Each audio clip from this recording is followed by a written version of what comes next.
Yeah, Dr. Unnikrishnan Nair, he is chairman of Chaitanya Aya Hospital, Trivandrum, and they have multiple branches in Kerala.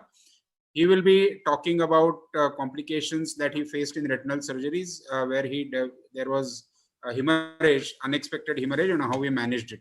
Dr. Unnikrishnan Nair, over to you, please. Thank you, Dr. Manish, for the intro and the opportunity. So at the onset, let me be very frank in saying that I tried my best intraoperatively to create these complications. While there were warning signs and during surgery, there's a tendency for us to overlook some of them, and that's why I want to present these things over here. So it's a video, and we'll just start off the video. So this is an injection of IVTA. So you can see I'm pulling the needle in and out, and the IVTA is obscuring the exact position of and subsequently after we remove the IVTA, a wonderful reddish glow is seen underneath and around the optic nerve. So this is a hemorrhage that happened during the injection of the IVTA. It was so small, so this was not managed, did not require to be managed. This is another patient where we are pulling an FP. There were 2-3 chances the FP gave me to tell me not to pull it, but I kept on pulling.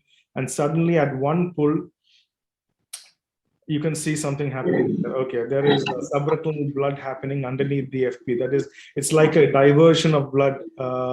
And subsequently at that point, I started cauterizing and trimming the stump, which I could have done earlier itself, but instead of pulling it. And now this is the third video. I think something's got cut off over there anyway. This is the third video where I'm doing an ILM peeling, and here I just nicked the huge bleed happens.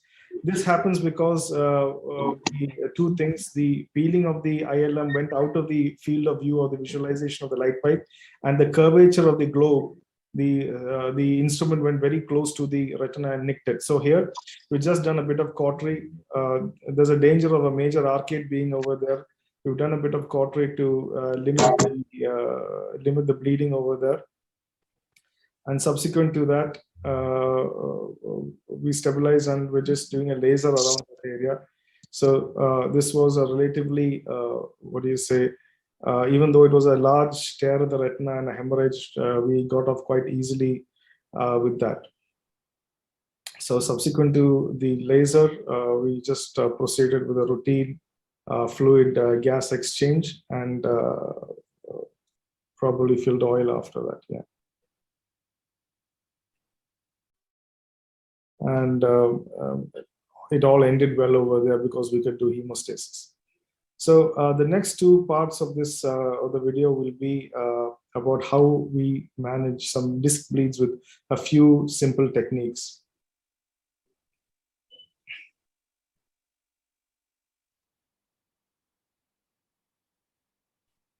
Yeah.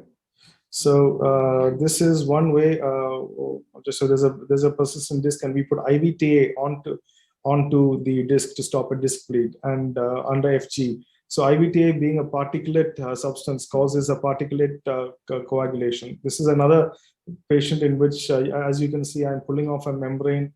Instead of just trimming it, you just want some sort of. Sometimes we as surgeons just don't know when to quit, and you have a bleed over there. So what can you use? The first thing, you can use the pulled off FP itself to cause pressure on the disc after increasing the IOP. So the tissue is quite safe rather than an instrument. It's quite safe to use the same tissue and try to cause a physical tamponade on the disc to prevent bleeding. This is also with increasing the after increasing the intraocular pressure, but it continued. So we continued with the rest of the surgery while it was still bleeding. And then you proceed to the typical, you do an FG to see if you can kind of limit the bleeding sometimes. And it doesn't work, a couple of more seconds. And again, in this particular patient, what we did in the end was we put a clump of IVT on it, let it stand for some time.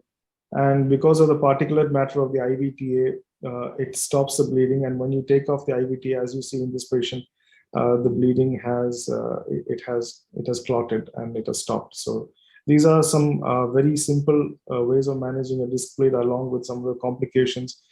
unexpected hemorrhagic complications that we see.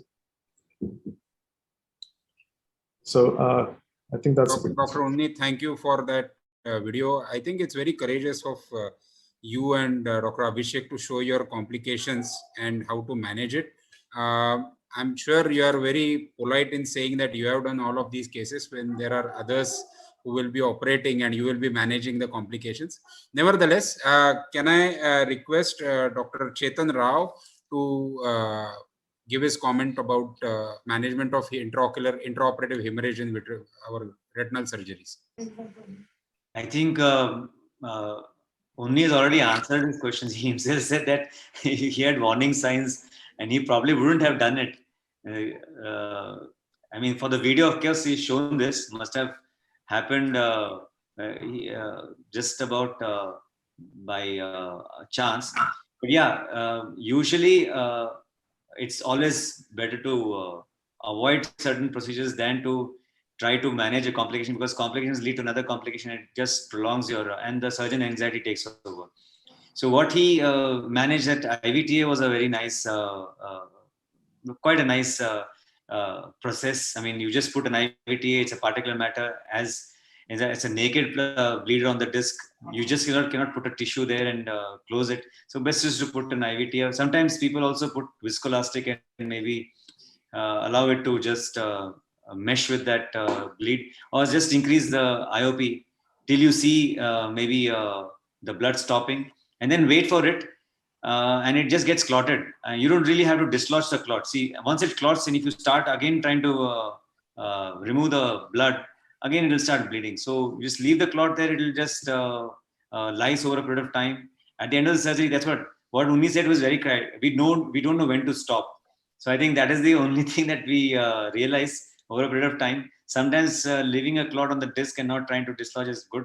The other thing was I would probably disagree with the Unni, where the same tissue he can use to what do you call it, tamponade that.